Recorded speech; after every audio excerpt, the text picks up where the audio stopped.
Welcome back to the Convo Couch, everyone. How does my hair look? I want to look good because I got a great guest today. I couldn't get you Hugh Jackman, but I got you Eric Jackman. And if you don't know about this guy, you should know. If you don't know, you know. Now you know. I think that's what Biggie Smalls said.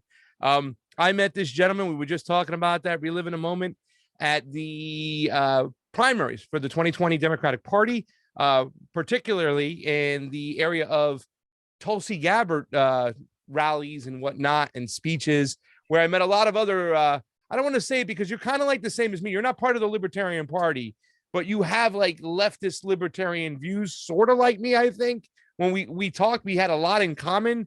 So, hey, man, first of all, just thank you for coming on the show. I'm sorry it's rushed, but I wanted to make sure I at least got you on before you did your live show tomorrow. So let's just dive into what you're all about and give us a little bit of insight about some of the stuff you did within the Libertarian Party. And also at the very end, make sure we plug your show. Are there still tickets available? Yeah, so this is just show up at the door at $10. You can buy a ticket. And it's pretty laid back and easygoing. And yeah, there's plenty of room. I think the place seats 150 people. So I'm expecting a decent sized crowd. Yeah, it's going to be good. I mean, people are ready for some live comedy. They're ready for some entertainment. They're ready to get out and be seen and see people and have some human interaction again. That's right. Yeah, so I host a podcast with my twin brother Mike called Jackman Radio, and we've been doing it since 2015. And we're based out of New Hampshire. Live Free or Die, Granite State, which you've visited. Was that your first time coming to us, or you've been here before? I was in New Hampshire years and years ago when I was a young lad, because I lived in New York, and a couple times we traveled all over New England here and there. But it was my first time as an adult and my first time as a political guy. So it was a great experience to kind of jump on in to what's going on in New Hampshire over there. I mean, you guys are really you guys are open-minded. You guys have this kind of I'm sure we'll get into it, I mean, that the libertarian views about personal freedoms, and right now those personal freedoms are under attack. That's why I think it's really important for people to start going to Eric Jackman's Twitter and check him out and see what he has to say. We did meet in that Tulsi Gabbard event, and man, I was just blown away. And also, ladies and gentlemen, this guy right over here, he does one of the best Donald Trumps out there. He did it on Slow News Day's call-in show a couple weeks ago, and I heard you. I'm like, I gotta call Eric. He's funny, he's awesome. But yeah, it was my first time out there. Sorry for cutting you off. You go on ahead. That's my fine. man. Yeah, thanks, Pasta. No, I appreciate that. And in preparation to talk about Trump, I brought America's eagle, the symbol of America. I named her Sarah after that hot piece of ass, Sarah Palin, and she's very beautiful. Give Daddy a kiss. Give Daddy a kiss. We love Sarah. Yeah, so we met through Tulsi's campaign, and I had seen some of your videos leading up to you guys coming out here, and started following you, Niko, Fee, and was just impressed by your panache and your citizen journalist chops and your willingness to talk about things mainstream won't touch. But as far as libertarianism goes, yeah, you're right. New Hampshire, we have a very strong liberty streak out here. My first involvement in politics in New Hampshire came when I was a senior in high school during the 2004 primary. And I'll admit it, I was a big John Kerry fan. My brain wasn't fully formed yet. And I attached myself to his campaign, got to meet him several times, coordinated with their campaign, and got him to come to my high school the day before the New Hampshire primary in 2004. And he flew in on his helicopter. He landed in the parking lot of my high school. I mean, it was a big deal. I went to a small high school, Conant High School in Jaffrey, about 500 and maybe 600 kids total. My graduating class, 110 kids. And John Kerry touches down. All the news is there, the media, they're in the risers in our gymnasium, Pratt Auditorium. And that was like my first taste of national politics in a big campaign, and I was just instantly hooked. I liked all the cameras. I liked that all the media's here. I'm just some kid, some 17, 18-year-old kid, and I'm rubbing shoulders with a powerful U.S. senator and all his surrogates he's bringing in the state, celebrities, ambassadors, other politicians. So I really was hooked into that and really interested in that. And my brother and I got to ask John Kerry a question on camera, and we filmed it. And that's what the Jackman brothers became known for. Oh, those guys are into politics.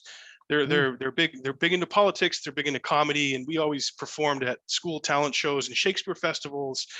So for me, politics and my background in theater and in speaking and research all kind of collided with the Donald Trump impression that I got pretty well known for around here, and even caught Donald Trump himself. I caught his attention. I don't know if you've ever seen that video of Trump and I the night before the 2016 primary. I showed up to I'll send it to you after. I showed up to one of his big rallies dressed in costume as him, in a big rally at the time called the Verizon Wireless Arena. It's the SNHU Arena now in Manchester. And there was 5,000 people there, 200 members of the world press. And Trump spotted me in the back of the room. And he went, "Oh, no, look at this guy. Oh, do I really look like that guy? Melania, would you have married this guy? I don't know." And then he was like, "Come on up here, get up here." Yeah. And he called me to the front of the stage. I think he wanted me to come on stage, but there was like metal barriers and Secret Service. So I wasn't going to try and jump over that. But I got like 5 feet from him, and he's laughing hysterically, pointing at me. And he got a real kick out of it. And he said, "Hey, man, congratulations. That's great. I hope you make a lot of money doing this." And that's what really like gave me the idea to professionally be a Trump impersonator. But I'm getting a little sidetracked here. So 04 No, you're not. This is awesome story. This is like from John Kerry to Donald Trump. It's so intriguing. So yeah, my political evolution has been something. So yeah, I was like a mainstream Democrat in 04. I believe there was a difference between Bush and Kerry. I didn't know that they were both skull and bones. I didn't know they were distant cousins. You know, I didn't think too deeply to the fact that John Kerry was a war appropriator. And yeah, he was great when he came back from Vietnam and said, "How do you be the last man to die for a mistake in Vietnam?" Like, I liked all that about him, but really we know he's just another war hawk and a talking head and an establishment figure. So I graduated high school, decided to stay locally, and I went to Franklin Pierce University, named after New Hampshire's only president and probably the drunkest president, Pasta. Okay, he was the 14th president, and he loved his booze. And what president was that? Franklin Pierce, the 14th. Number 14, guys. Look up 14. Mr. Pierce. Franklin Pierce. Look him up. He was an ineffective mook, but he was great. And, I like that word, mook. By the way, our president right now, total mook. Total zombie Joe. Come on, man. I'm so proud. I'm so proud of my son Hunter, Pasta. He's the smartest man I know. But so I decided to go to Franklin Pierce and stick around and major in political science. And yeah, I was a commuter. I didn't live on campus. I lived on campus during the summers, but staying locally afforded me to continue that access to presidential campaigns that would come through for the primary. So graduating high school in 05, starting college, they were already getting amped up for the 08 primary. And I started seeing all these signs saying, hung up on banners in New Hampshire, "Who is Ron Paul?" And I said, who is Ron Paul? I've never heard of this guy before. So that led me to Google Ron Paul. And all of a sudden I'm hearing about the Federal Reserve, and I'm hearing that there are actually some Republicans who are against war. And I'm hearing there's some Republicans who are for legalizing drugs, at least marijuana, but like decriminalizing them. I'm hearing there's some Republicans who are against the war on drugs, who are against the Patriot Act, who are for civil liberties, who are against spying. I'm like, holy shit, I never believed there'd be a Republican who are for these things. I always thought like only Democrats would be doing this stuff. So I was really intrigued on those big issues: foreign policy, drugs, surveillance, and learning about economic policy, because I didn't know about Jekyll Island. I didn't know about the Federal Reserve. They don't teach you that shit in high school. They don't. So that put me on a journey to really deep dive into Ron Paul and who he was and what he'd done in his career. So he's showing up to my state. I go to his first house party in early 2007. And this is my first exposure in real life to libertarians. And we got guys with like double holster 9mm here while they're carrying their baby with a joint in their ear. And I'm like, what that's a libertarian? What are libertarians? You got grandma who's socially conservative, fiscally conservative, and then next to her you got a blue hair who's for getting rid of the IRS and against the wars, but they're at the same party to see Ron Paul. So I was like instantly intrigued by this coalition. And we got to meet Ron Paul, and we asked him a question that ended up on the O'Reilly Factor, which was cool. I saw my best friend in college. We're still best friends. He's on the O'Reilly Factor. I was like, this is insane. So, I got in with Ron Paul a little bit there, and then Dennis Kucinich started coming a lot to the state because he was running. And I heard Dennis Kucinich saying a lot of the same things Ron Paul was saying. And I was like, wow. So here's Dennis Kucinich, he's a lefty, he's on the left. Here's Ron Paul, you could call him on the right, conservative. But they meet, they come together, there's synergy on these huge, important issues that affect all of our lives.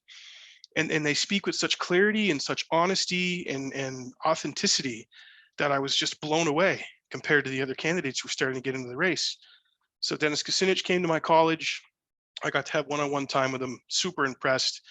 I started going to his events, got to film some interviews with him, just kind of become a Kucinich groupie. So he got, and that's how I got to know him. I still know Dennis to this day and try to talk awesome. He's a great guy. I love the guy. In 2008, we had Ron Paul, Dennis Kucinich, and Mike Gravel. I mean, that's like, wow. You know what I'm saying? A lot of people don't realize how powerful that was. And we really have a lack of those voices. I think the only person who was kind of in those genres, I mean, Bernie was Bernie at one point, but then he drifted so far to the establishment. It sucks. But, Tulsi, what I'm saying? It's like all we got, really. And so, I haven't even mentioned Mike Gravel yet. So I became tight with Kucinich, into Ron Paul, and then Mike Gravel came. He was actually early before those guys. He announced in 2006 in the Democratic primary at the National Press Club. And I saw him in that first debate on MSNBC, absolutely eviscerating Edwards, Dodd, Biden, Obama, and crooked Hillary and Richardson. And I said, who and the Joe hell? Biden, right? Zombie Joe Biden. Yeah. Zombie Joe. When Zombie Joe raises his hand to like, I'm a warmonger too. Don't forget about me. I mean, no, I remember that. It was amazing. So I'm like, who the hell is Mike Gravel? I didn't know how to say his name. And then I caught when he was coming to Franklin Pierce. So I'm like, oh, I got to do more homework on this guy. I got to meet him when he comes. He absolutely lambasted those clowns on stage. So he comes to my college, and the president of my college was a guy named George Haggerty, who, Republican establishment figure, moderate Republican. He was college roommates with Andy Card, W. Bush's former chief of staff, who I also know personally, have had on my show. I've had dinner with him, which is insane. The guy was my neighbor. Like, Andy Card was my neighbor. He's been to my house. That could be a whole other podcast. But there you go. So President Haggerty leads Mike Gravel into this conference room to meet me and a couple other political science students. And I see the president of my college, this Republican guy, smiling, shaking Mike's hand, and then hugs him and says, Senator, I want to thank you for what you did with the draft to end the draft in this country. You probably saved my life. You probably saved me and some of my friends from going to Vietnam. And I want to thank you for that. And I was just like blown away by this. It's not something you would ever expect to see. So obviously I had done my homework on Gravel. He led the one-man filibuster to sunset the draft, read the Pentagon Papers into record. So here I am. I'm bounced between Kucinich and Ron Paul, and then Mike Gravel comes in, and he really, really grabs my heart. And I actually ended up being one of like 420 people in the state of New Hampshire in the 2008 primary to vote for Mike Gravel. And that's awesome. I got tied in with his campaign, and eventually I became his driver while he was in the state. So I got to drive Mike all over the state to meetings, to talks, to colleges. We had dinner a few times. The campaign rented a house in Manchester, New Hampshire. So like I was cutting class. I was doing whatever I could with my schedule to have it aligned. They're like, hey, can you drive the senator to X, Y, and Z tonight? And it's like last minute, but I'm like, of course, I'll be there. I don't give a shit if I have a paper to write or if I have studying I have to do. This is like I'm never probably going to get this chance again. And it wasn't lost on me as a 20-year-old kid that I'm going to have time one-on-one to drive this guy around who's a legend, who is a stalwart against imperialism, who I mean, a U.S. senator, man, you got some power when you're a senator. You're one of 100 people. And he did something so incredible and so brave and courageous with that power. And that was not lost on me as a 20-year-old kid. So I got to pick Mike's brain, get to know him. He gave me a lot of advice. He was really my mentor for a while, and got to drive him around the state. And I drove him to one of the last debates that they let him into. And that was a really cool experience because the campaigns were all given like little campers behind the venue. So like after the debate, Mike only was given 4 or 5 minutes, but obviously he made it count. He always does. I see Barack Obama walking towards me, and he was one of the only candidates who had a Secret Service detail, even though there was no nominee yet. It's like, oh yeah, we'll give Obama the Secret Service. He's the big shot. And Obama's walking towards me, and I'm sitting in Mike's car because when Mike lived in Virginia at the time, so he would drive up from Virginia to New Hampshire, and it was his personal car. So he would have me drive it and park it, and I'm backed in. There's Secret Service everywhere, and Obama's walking with his entourage. The window's down on the passenger side of the car, and I'm looking, and Obama's coming right at me. And I just, we lock eyes, and I wave at him. I say, "Hey, Senator, nice job." And he reaches his, he kind of goes past the Secret Service guys, reaches his hand in to shake my hand. I mean, that's the access we get up here to New Hampshire. That's insane. It's insane. Yeah. But I had great times at Mike Gravel, and I voted for him. I was proud to vote for him and support him publicly, and be one of his people here in New Hampshire. And we stayed in touch subsequently after his run. And I did have him on my show last summer, just after he turned 90. And I really got a chance to thank him for all that he did, and that history would be kind to him. It's the last time we ever spoke, and I have it on film. So you know what? I never got a chance to talk to him. I was starting to set up something. I really wanted to talk to him about 9/11. And the deal I wanted to make is like, Senator, give me everything you got, and I'll hold on it till you leave this planet, and then I'll blast it out. COVID hit. I never got a chance to get a hold of him. I was working with somebody who did some production with him before, but I never did get a chance to talk with him about 9/11. Did he ever talk to you about 9/11, man? Oh, my brother would ask him point blank, Senator Gravel, do we know the truth about 9/11? He'd be like, hell no. And, he would say things like it's follow the money, and it's not a mistake or a weird coincidence that majority of those hijackers was from Saudi Arabia. Yeah, I know. I say that all the time. There were fucking Saudi nationals over there jumping on a goddamn plane. Yeah, no, the Mike knew the thing stunk to high heaven, and he was adamant. Even during the campaign, there's a video where I asked him about him. I can send you that video afterwards, where he was fully on board with a real investigation into 9/11, because he knew the 9/11 Commission was horse shit. It was set up to fail. I mean, the incipient version of it, they wanted Henry Kissinger to run the fucking thing. I know. I mean, if you're not screaming for a cover up, you want to cover something up, bring in Henry Kissinger, especially a guy who's close with the Saudis like he is. Yeah. But Mike knew all that from his time in the Senate in the 70s during the Watergate years, Nixon, the Vietnam War, the Pentagon Papers. So his gut and his instinct told him that the story stank, and we were fed a bill of goods on it, and he wanted something with subpoena power that could really he knew about the Graham report, Bob Graham down in Florida, what that was all about. So Bob Graham, former senator from Florida, really, really has a grasp on the Saudi angle of 9/11, the financing of it, the logistical support of the hijackers. Joey B's involved with the financing, I believe, at one point, right? I mean, there's some ties to Joe Biden. Yes, Biden. He met, I mean. Yeah, Biden was aware of the ISI connection to 9/11, exactly. Pakistani intelligence, and Biden was chairman of the Senate Intelligence Committee, I believe. Yep. Or was it the Foreign? I think it was the Senate Intelligence Committee. Senate Intelligence Committee. Yeah, I saw Burmes's movie. What was it called? Invisible Loose Empire. No, I saw Loose Change. I think I didn't see the. Yeah, there's Invisible Empire. Burma goes into the funding of 9/11 and talks about the Saudi, the Pakistani, and even the Israeli connections to the 9/11 attacks. But the Pakistani one is through the ISI, the Pakistani intelligence. The head of that was a guy named General Mahmoud Ahmed. Yep. And Joe Biden met with him either the day of or the day before the attacks. And what they were meeting about, who knows. And Ahmed, word is that he wired $100,000 to Muhammad Atta through an intermediate named Syed Sheikh, and got that money to him. And the 9/11 operation didn't really cost, in the grand scheme of things, it was a few $100,000 for this thing to go down. So you have one source through the Pakistani ISI, and the ISI. I've talked to John Kiriakou about this. I mean, depending on who you work with or who your counterpart is with the ISI, they're loyal to Al Qaeda. They're laundromats and financiers of terrorism.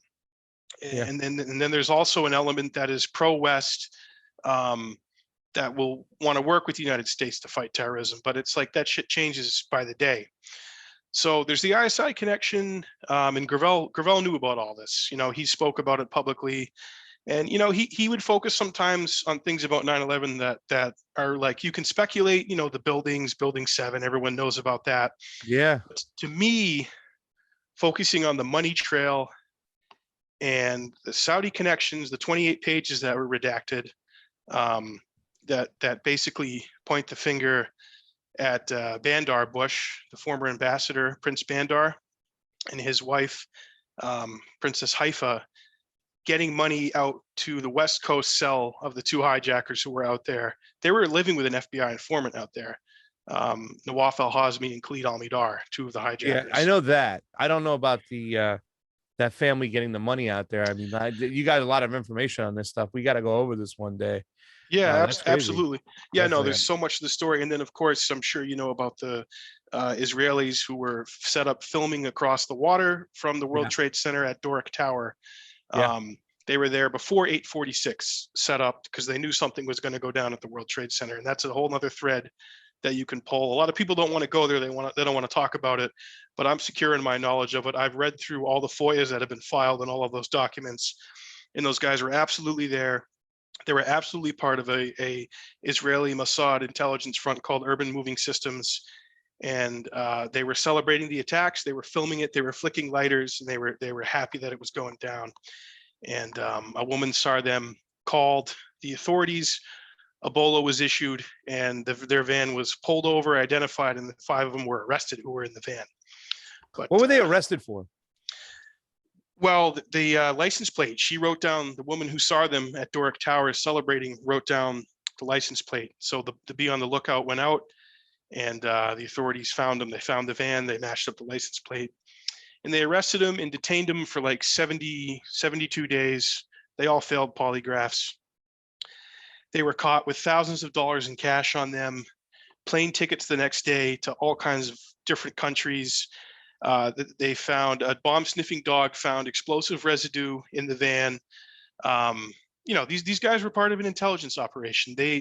My view is that they were trailing the hijackers and they knew what was going on, and either they did nothing to stop it or they wanted it to go forward, because the end result would be unleashing Uncle Sam and the empire and our military into the Middle East, and that would benefit Israel and what they want. So and also thrusted upon us, the surveillance state, just wide open right now. The military-industrial complex, their policies, the policies that came into play after 9/11 is just so, it's just so beneficial for them, for these people to make multi-billions of dollars off of war and whatnot.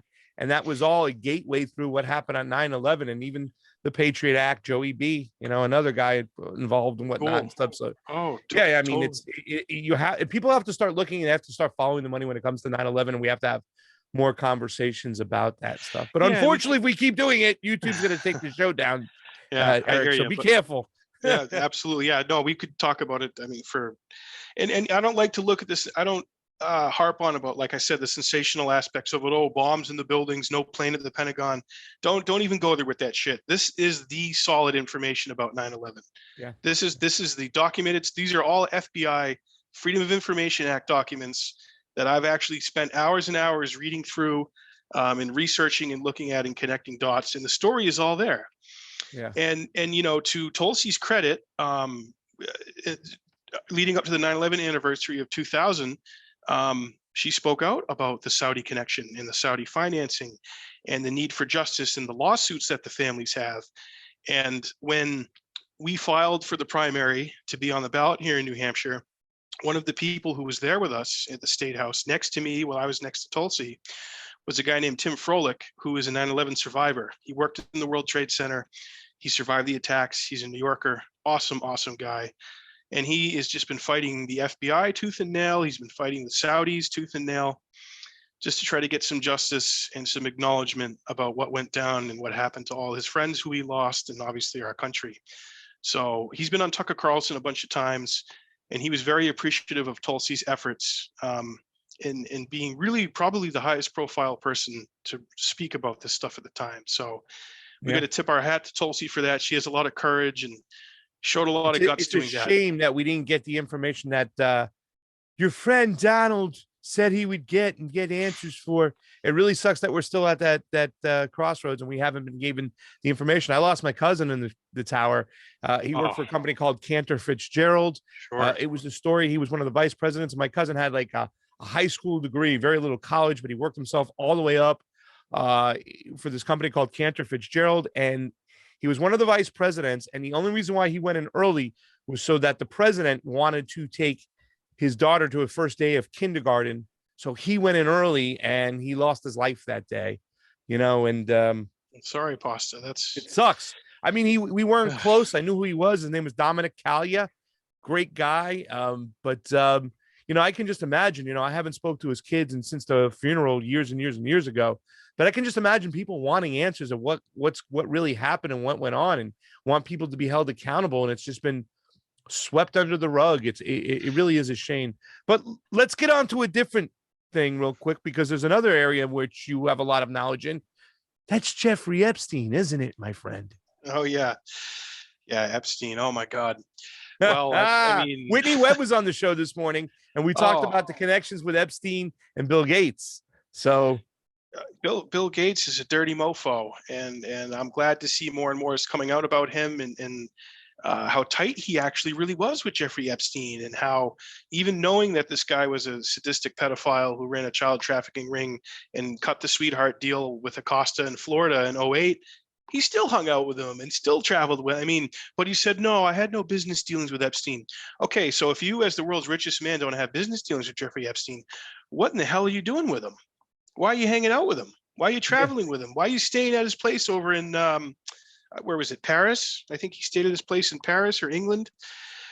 Oh my God. Epstein had places everywhere. He did have a place in Paris and whatnot. And, it kind of sounds very similar. All the suspects that hung out with Jeffrey Epstein, Prince Asshole, I don't call him Prince Andrew.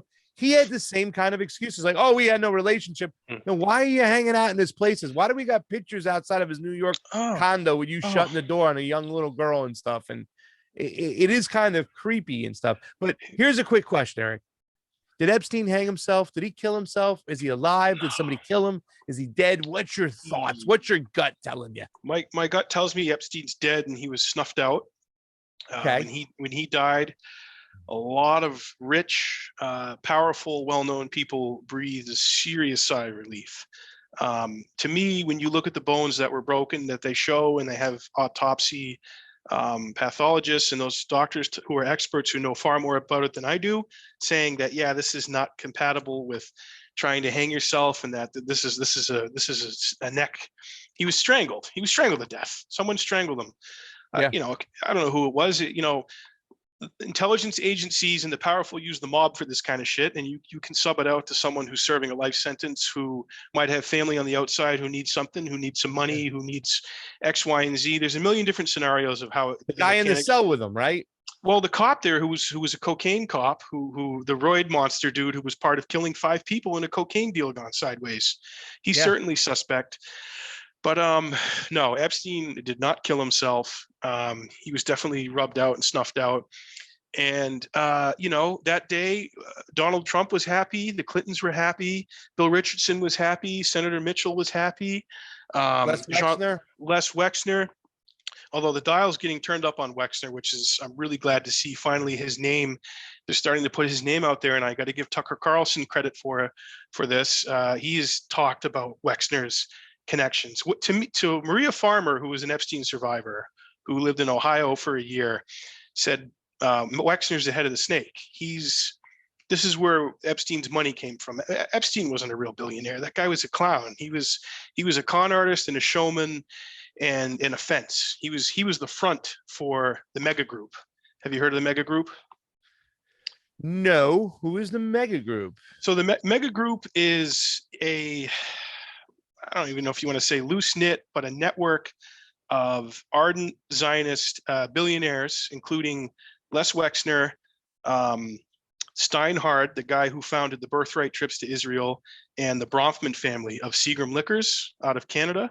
Okay. And the Bronfmans were connected to the Nexium child trafficking cult with Keith Raniere and Allison Remember Mack, that the NXIVM shit was deep and dark, and nobody really was held accountable for that shit. So, just surface level people. Bullshit. Yeah. The real people. So the Bronfmans are very powerful in this. Les Wexner, the founder of L Brands, The Limited, and Gap, and Victoria's Secret. And to me, Epstein and Ghislaine Maxwell were a blackmail blackmail operation. You know, whether you want it to be Israeli intelligence, Mossad, or whoever else they were serving. But certainly you look at Ghislaine Maxwell's father, Robert Maxwell, and he was a super spy, publishing mogul over in England who, you know, died in mysterious circumstances, falling off the Lady Ghislaine yacht.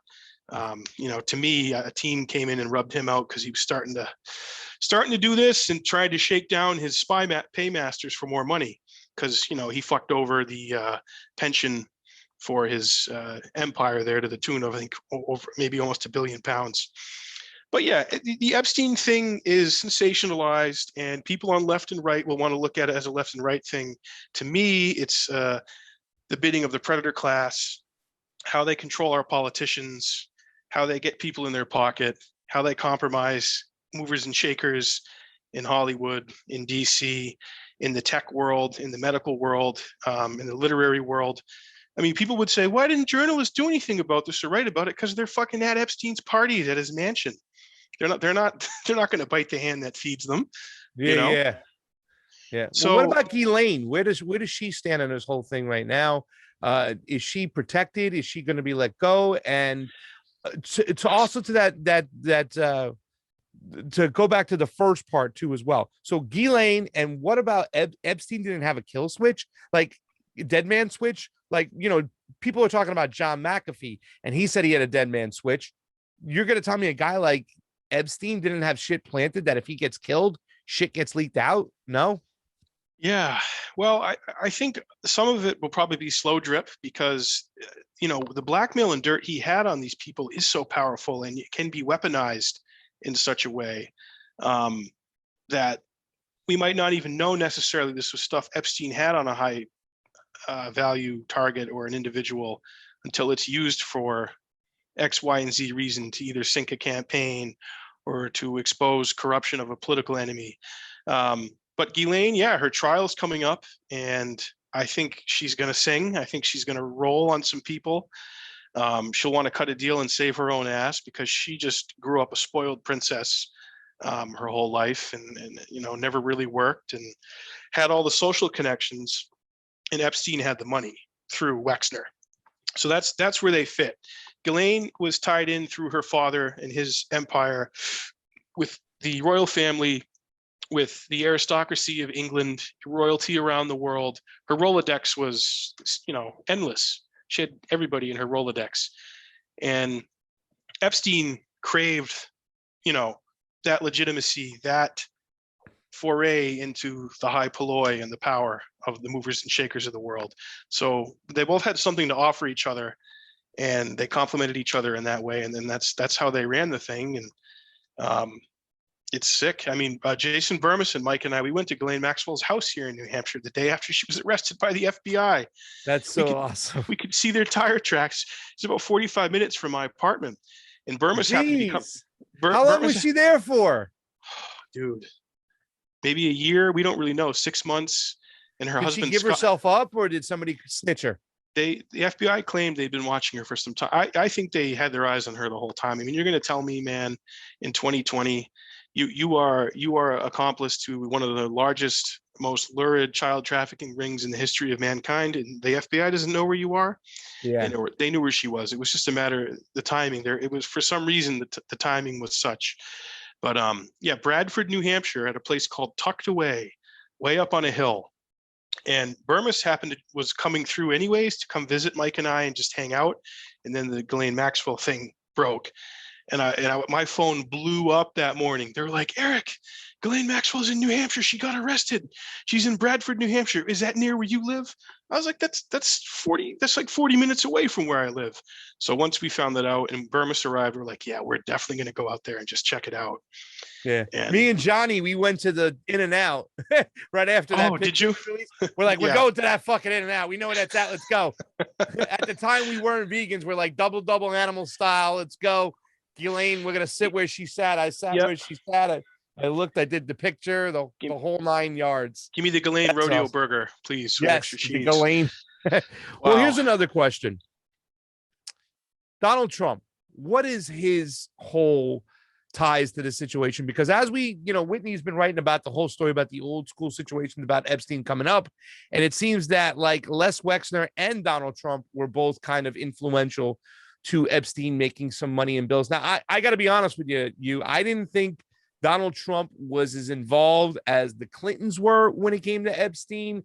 I thought they had a break a long time ago when, Donald Trump had him thrown out of the Mar-a-Lago residency. The fact that Donald Trump's name only came up, I think, one time on the flight logs on the little, what's it called? The Lolita Express. And Lolita it wasn't Express. even to the island. I believe it was from Florida to New York. He hopped a ride. Epstein wasn't even on the flight that day, I think.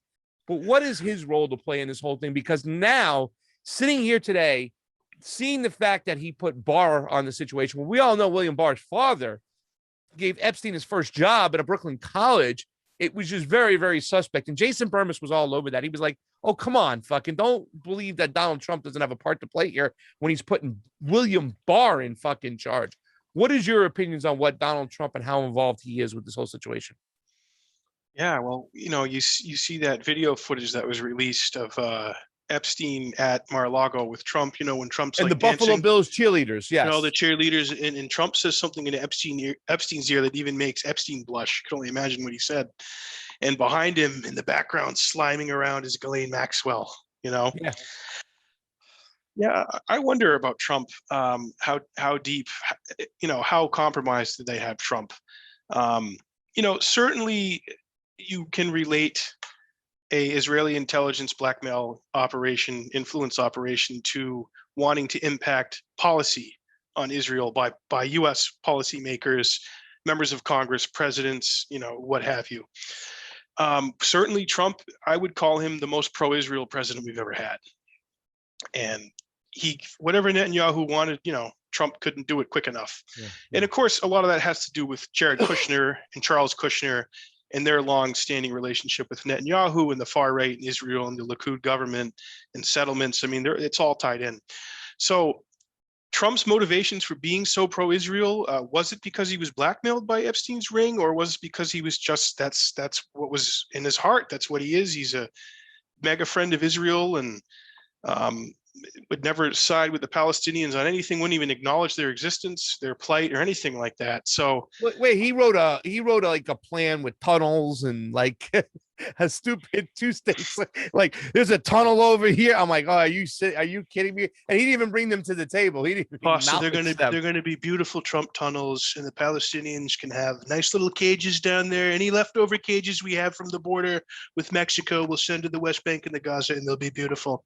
And we'll give the Kushner family the contracts to build them and install them. But yeah, I don't know how compromised Trump was by Epstein. I know that they did have a falling out. I think it was on a real estate deal, a property deal that Trump bested Epstein on down there. Yeah. Buying something from Russians, I believe, in Florida, something like that. Yeah, he outbid Epstein and for the, yeah. I loved it when Ghislaine was arrested and Trump was asked about it. I don't really know her that well. I met her maybe a couple of times, even though there's like tons of pictures of them together. But I wish her well. I wish her well. And that could be, you could take that several different ways, as Trump saying like, we got you bastards. Jeffrey's dead. You're going to go in a cage and we're going to button this thing up. That's the elites, man, that predator class kind of warring with each other. So, and also, the Clintons play into this because, they did pro wrestling in 2016. Trump versus Hillary were enemies. We're fighting each other. We're really against each other. But nothing happened to the Clintons. The whole 48 months Trump was in charge of the Justice Department, the FBI, our Attorney General. I mean, they did nothing against the Clintons. They didn't. Yeah. It was all empty rhetoric. It was all hot air. You know who went after the Clintons? Tulsi Gabbard. She fucking sued that bitch. She sued Hillary Clinton. Say what you will about it. That's more than what Trump ever did. He just had He just had, Hillary's like, it's so good someone like Donald Trump's not in charge of law enforcement in our country. He's like, yeah, because you'd be in jail. But, sure. She didn't do nothing happened. They didn't do anything. So bottom line, Pasta, maybe Whitney Webb would, I don't know if you asked her about this. She might have more insight on this. Certainly Ryan Dawson, who I've had on my show. I don't know if you're familiar with him. He's God, that guy, he does circles around pretty much anyone with research into Epstein. He'd be someone to ask his take on how deep Trump is into it. But knowing what we know about Trump, man, I wouldn't be surprised if they had something on him. Yeah. Well, man, that's awesome. I wanted to, like I said, I wanted to do a little quick show today, get you on, talk a little Epstein, talk a little bit about how your political career started. There's also a lot more stuff people can learn about you. But we're just going to start with that today. And I want you to go and plug your show, because I want anybody who sees this show today, we'll have it drop today and tomorrow morning and whatnot, the day before the show. If you go to the show, you say, hey, Eric, I found out about you from Pasta, and I want you to hug Eric. I want you to give a kiss this side, a kiss that side, and give my blessings to the Convo Couch if you can, Mr. Jackman, as if you're the Pope. That would be amazing. And I look forward to having you on the show in the future, to see you again. There's so much more things we got to talk about. 9/11, Epstein. Tell everybody about this, your show you're doing, because I think people got a little taste of your Trump, which is so awesome. It's so friggin' funny. I can't wait to see more. Tell everybody about the show. Go ahead. Pasta, you're so beautiful. You're also a native New Yorker. I love what you do. I love pasta. I eat a lot of pasta. You could tell by how fat my ass is, almost as fat as Rosie O'Donnell's. So Jackman Radio is my podcast, and please click subscribe to my YouTube channel. I'm on all social medias. Instagram, I'm on there every day. Senator Jackman's my handle. But yeah, tomorrow my brother and I are recording our podcast in front of an audience, a live audience. We rented out a Legion, an old school, $3 $3 a beer Legion in our hometown of Jaffrey, New Hampshire. And we hired a professional film crew to come up from Philly and New York City to do a 3-camera shoot and film it. And we got a sound team, we got a sound guy, we got a film crew. And we're just going to do like what we do in our studio, but we're going to do it in front of an audience, and we're going to do our best impressions, tell some stories like I told here tonight with you. Because my brother and I have been involved with the New Hampshire primary going back to this 2021 that I did with Tulsi. This was my 6th New Hampshire primary. So yeah, there's a lot of stories, Pasta, a lot of great stories. And we're going to talk Epstein. We're going to talk about pop culture, movies, current events, stuff that's going on, stuff that everyone wants to talk about and wants to ask you about, but they might be a little nervous how they might be perceived if they bring it up, because it's only acceptable to talk about the weather and sports and which football player the Kardashians are banging, so we go a little deeper, man. We go a little deeper. So I really appreciate you having me on, and we're going to release this as a special. It's going to be called Jackman Radio Live from the Legion. And it will be out on our YouTube channel, which is Jackman Radio, probably in either late July or early August. We're going to have it all edited, produced. It's going to be awesome. And we want to get as many eyes on it as possible. And, we love to entertain. We love to inform, and we just love to have fun. Well, man, you got a big part to play in the politics that are going to be coming up in the next couple of years. We're going to be talking a lot. I'm sure you'll be on the show. Hopefully I can come on your show. I really wanted to be there. Well, thank you, man. And Fee does too, as well. I really wanted to be in New Hampshire for this thing with so much shit's going on too, as well. As you know, we just finished up with the Julian Assange events. Slow News Day was down here, Steve Poikinen. And man, once he's the best. He's the best. And Jason, that you guys did some work, and your brother, man, it's known Burmis a long time. Yeah, all you guys, man, we're doing our best. We're fighting against the machine, man. And if you don't like the media, create your own goddamn media, and that is what we are doing, Pasta. That's exactly what we're doing. And really, to tell you the truth, the thing about us too, as well. And, we don't play team sports. We call it like it is. And that's really, really important too, because you have a story too, as well, when you said you're not even part of the Libertarian Party, but yet you've done some work in the Libertarian Party. You told the story about, hey, you met Ron Paul, Kucinich, and then you supported Gravel. there's a lot of great issues we can talk about. And Gary Johnson in there too. I forgot to mention Gary Johnson. We didn't get to that. We'll get to that next Yeah. show. We'll talk about Gary Johnson and the whole thing. We got to talk about too as well the primary that we. What is Aleppo, Pasta? What is Aleppo? Aleppo is it's Aleppo. Aleppo is like a little tiger, right? That's involved. It's like a mainstream tiger and whatnot, but yeah, I mean, too, we talked a lot of foreign policy too, as well. And I think you just mentioned Israel and what happened in Palestine. I'm sure you saw Jennifer Jaja on the show, activist. I learned about her from your show, and we're now emailing, and I'm going to book her on Jackman Radio. So I thank you for that. You got to. And like, that's the thing. We got to talk to everybody. And Yes. that's why I think you're so important, because you can talk to everybody. You showed an example by the Ron Paul, Kucinich, and Gravel story and stuff like that. Really, the struggle is from top to bottom. It's not left to right. And I think a lot of people don't see that. You do. You talk about the predator class. You're a funny guy. And everybody, if you get a chance and you see in this show right now, go out to see my boy Eric's show. It's going to be late. And if you don't get to see it, just look for it on Jackman Radio on his YouTube show. He's really doing something special here. I think it's going to be a breath of fresh air, Eric, because people need to get back out there face to face, person to person. And I can't thank you enough for doing so, brother. And I can't thank you enough for being you. You're a great guy, and I'm glad you came on the show today. Awesome. It's my honor, Pasta, and thank you for all you do. And we'll get you on, and we'll keep doing this. I really appreciate it. Definitely, my man. Everybody go see Eric. For Pasta Jardula and Eric Jackman. Convo out.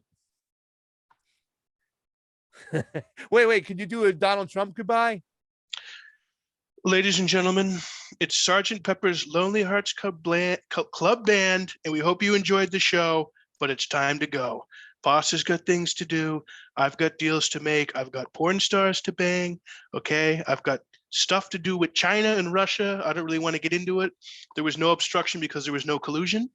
But click subscribe to the Convo Couch. Click subscribe to Jackman Radio.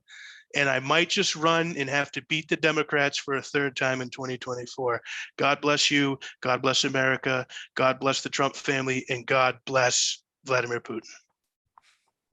Bye, everybody.